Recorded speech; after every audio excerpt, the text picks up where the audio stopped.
Então, vamos em frente. A reforma ministerial, eu vou lendo daqui. A reforma ministerial. Eita, é disco velho. Não é isso que eu quero ler. Eu quero ler a reforma. Eu não quero ler em meio a negociações da reforma ministerial. Eu quero ler em cima. Eu quero ler a reforma ministerial, lá em cima. A reforma ministerial. Eu vou ler o que eu quero. A reforma ministerial negociada por Lula para abrigar o Centrão pode resultar na demissão de mais uma mulher. Nossa, totalmente diferente lá. Já falamos isso? Não, é que não, lá senhora. Tá diferente do texto. Ao que tudo indica, a nova estratégia é nomear o deputado André Fufuca para o lugar da atual ministra do Esporte, Ana Moser, que foi uma grande jogadora de vôlei, em um ministério turbinado com mais emendas, orçamento e projetos em destaque. Então, olha o Centrão pedindo, agora nós queremos o Ministério do Esporte. Mas não é qualquer Ministério do Esporte não, hein? É o Ministério do Esporte agora turbinado com orçamento, projetos de destaque, muita grana. Além disso, Lula tem resistido muito para entregar o núcleo da área social do governo. Poxa, é um governo social hoje comandado pelo ministro Wellington Dias.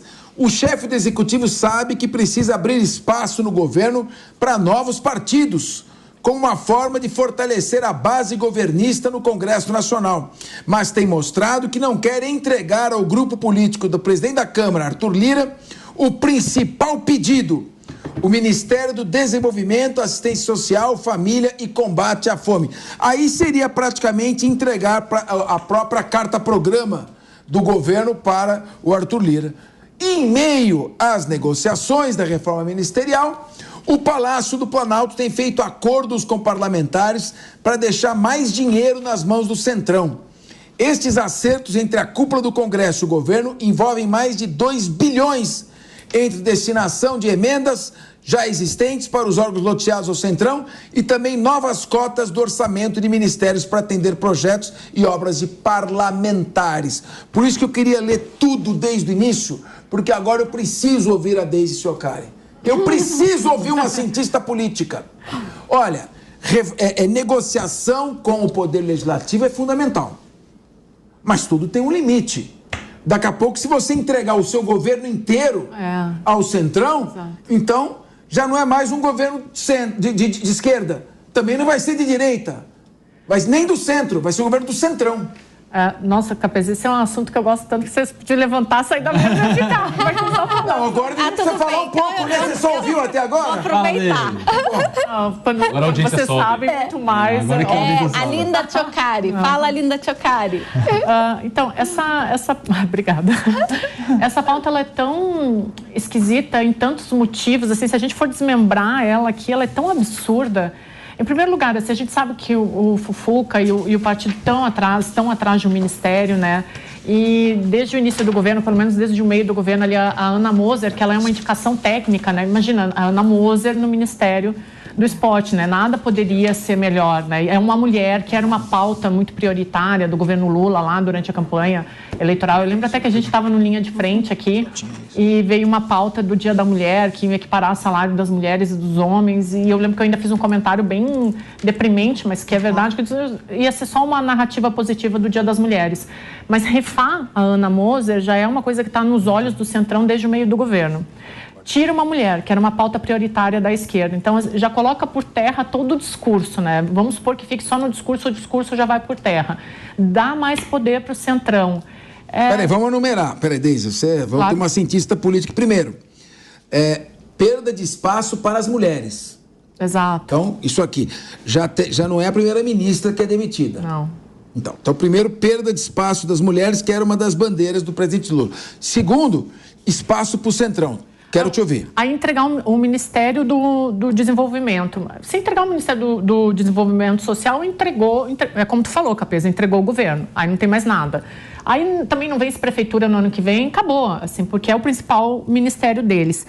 E aí, o que mais me surpreende é que ainda tem 2 bilhões para tirar. Assim, quando que vai parar essas... Tem uma sanha aqui de poder, e se a gente for parar para pensar que alguém está discutindo, sei lá, o arcabouço fiscal, que é uma reforma administrativa que é extremamente importante. Então, as pautas, elas estão todas de costumes, as pautas estão todas viradas para a capitania hereditária que o Capês estava falando, para esse patrimonialismo, e a gente não está discutindo o que realmente precisa. A gente teve um ano paralisado.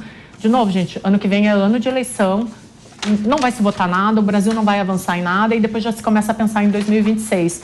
Estão entregando o governo para o Centrão. O Sérgio Abranches foi ele que cunhou o termo presidencialismo de coalizão, que é o presidencialismo dos sonhos, lá de quando teve a abertura democrática, que é um presidencialismo de conversa, que é o que deveria acontecer e que o Lula até tentou fazer ali no primeiro mandato dele. Mas o que a gente vê hoje é o presidencialismo de fisiologismo. Isso daqui, se numa aula de ciência política alguém pedir para definir fisiologismo, é isso daqui, é essa pauta.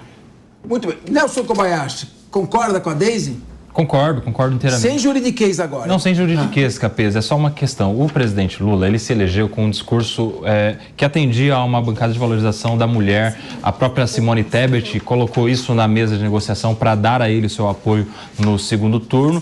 E agora é uma coincidência muito grande. É muita coincidência que até agora só as mulheres é que estão sendo escanteadas no governo Lula. E eu posso elencar: Daniela do Vaguinho, a primeira-ministra que caiu, mulher. Aquela crise que se gerou com a Marina Silva no meio ambiente também esteve em risco. Nós temos as presidências da Caixa do Banco do Brasil, que são 2 mulheres. A presidente da Caixa está também arriscada de agora ceder o seu lugar também. A ministra dos Esportes, é muita coincidência que só as mulheres é que tem que abrir espaço para que homens do Centrão sejam abrangidos no governo. Agora no STF também, saindo uma ministra que vai abrir uma vaga, a ministra Rosa Weber, estão sendo cotados 2 homens. Então, assim, aquele discurso de valorização da mulher é muito bonito no discurso, mas quando se desassocia da prática, vira hipocrisia no final das contas. Vira hipocrisia, e hipocrisia contra uma bandeira progressista que o elegeu, que a gente pode concordar ou discordar. A gente pode ser a favor ou contra o movimento feminista que prega, inclusive, paridade de gênero nos cargos. Mas, sendo contra ou a favor, a gente precisa concordar que o discurso era de um lado e a prática tem sido de outro, e tudo isso muito coincidentemente. Elaine, se você está... Claro que o pressuposto é a competência e o preparo. Você não vai nomear uma pessoa apenas por critérios de grupos. Mas, havendo possibilidade de privilegiar mais mulheres, claro que isso vai ao encontro do que o presidente Lula havia prometido. O Centrão está começando a tirar do governo Lula a sua pauta programática? Pois é, Capês. Na verdade, vai de acordo com a pauta deste governo e também com o Pacto Global da ONU, né? A gente tem ali o Pacto Global da ONU, a Agenda 2030, que prevê justamente a igualdade de gêneros, principalmente na política, e não só no Brasil como no mundo. Só queria aqui fazer 2 adendos, né? A presidência da Caixa, lamentavelmente, ela vai ser realmente trocada, mas entrará outra mulher, tá?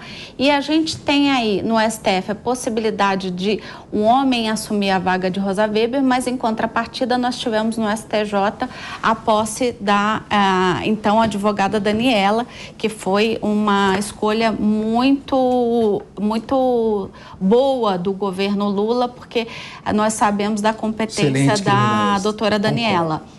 Inclusive nas ações que ela tomava dentro da OAB, né? Sempre em defesa ali dos próprios advogados.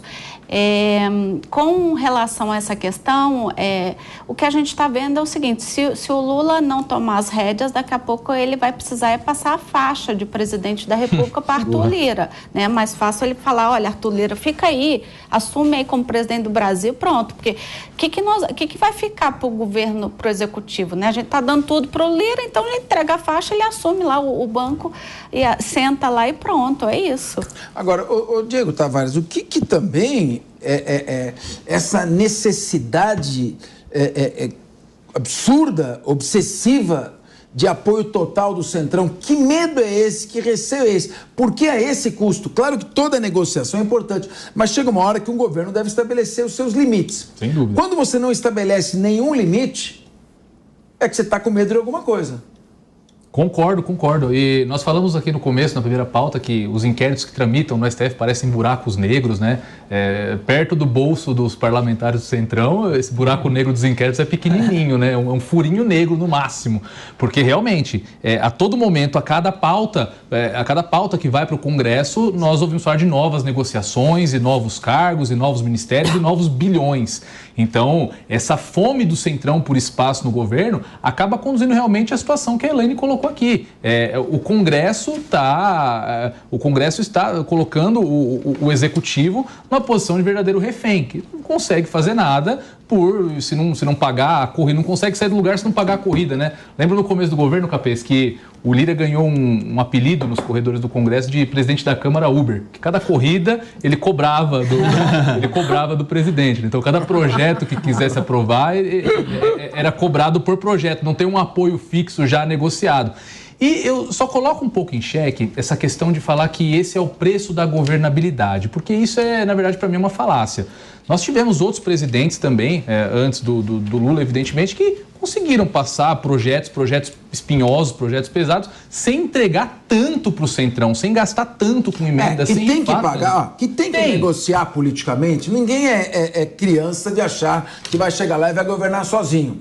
Eu lembro que o Sérgio Moro tentou peitar o Congresso Nacional no início como ministro da Justiça, teve enormes dificuldades. Sim. Você precisa negociar. O que nós estamos falando é o seguinte: tem que ter um limite. Sim, vai criar 40 ministérios, vai entregar o seu programa de governo, então tá com medo de alguma coisa. E eu me lembro, Capês, eu me lembro logo que o Temer assumiu, logo após o impeachment da Dilma, o Temer tinha problemas no STF, o Temer tinha, enfim, diversas questões, mas o Temer conseguiu aprovar a reforma da Previdência, conseguiu aprovar o teto de gastos, conseguiu aprovar... Sem popularidade. Exatamente, sem popularidade nenhuma, um dos maiores negociadores que a gente tem. Mas ele sempre foi... E não gastou, e não gastou, acho que não gastou 10% do que esse governo está gastando com emendas. Então, existem outras formas de fazer governabilidade. O que eu acho que está faltando para o Lula é sair um pouco lá do Palácio do Planalto, é sair um pouco, deixar um pouco a agenda de viagens ao exterior de lado e se concentrar um pouco mais no Brasil, sentar com os deputados, conversar com os senadores. Você está um pouco, então, receoso quanto ao rumo que isso pode estar? Sem dúvida, todos Se você está receoso, imagine quem é dono de propriedades rurais produtivas.